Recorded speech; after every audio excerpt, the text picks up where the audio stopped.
I'm Dan Ackerman, and we are taking a very first look at the Acer Aspire S7. This is a very thin, very light Ultrabook. It's got a very nice minimalist white design, and on the back, something we've seen very rarely. It's a glass back of the lid right here. We've actually only seen that on the HP Envy Spectre.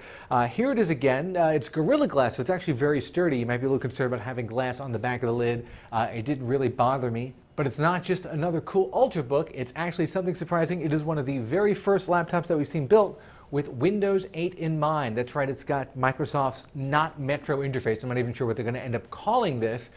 And it's not just a laptop they slap Windows 8 on. It's designed with Windows 8 in mind, which means that it has a touchscreen, and you can use that to scroll through the Windows 8 interface, and of course you can use it to scroll up and down web pages and do a lot of things that you do with a normal touchpad. It of course also has a touchpad. When I was playing around with it, I found that I would use the touchpad most of the time, but occasionally I'd find myself reaching out and, let's say, flicking up and down a screen or tapping something to open it. So the touchscreen is really natural for navigating through the Windows 8 interface, where you may have a lot of programs open and you can flip through them just by going like that and dragging the program on there. If you want to see which programs you have open, it's a little bit of a more complicated move.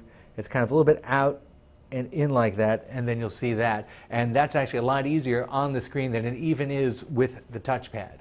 One of the smart things that people are doing now with touchscreen Windows 8 laptops that maybe they didn't do in older touchscreen laptops, which we saw one or two every year, is the hinge. Feels like a normal hinge like this, but when you hit about this angle, it actually gets much stiffer, which means you can reach out and touch the screen, and it's not going to move the screen as much. The keyboard is a little bit shallow. This is a very thin laptop, and that's what happens sometimes. I like a little more travel in my keys. I found myself making a lot of typing mistakes.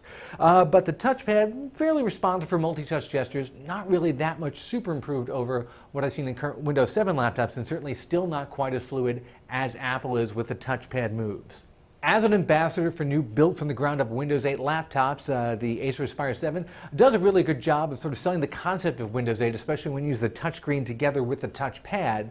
That said, even though this is a very thin, very light, very premium-feeling laptop, they're looking for about $1,400 for this. I know it's got an Intel Core i7 processor and an HD display. That's still a very, very premium price, something a lot of people are not willing to touch. I'm Dan Ackerman, and that is the Acer Aspire S7.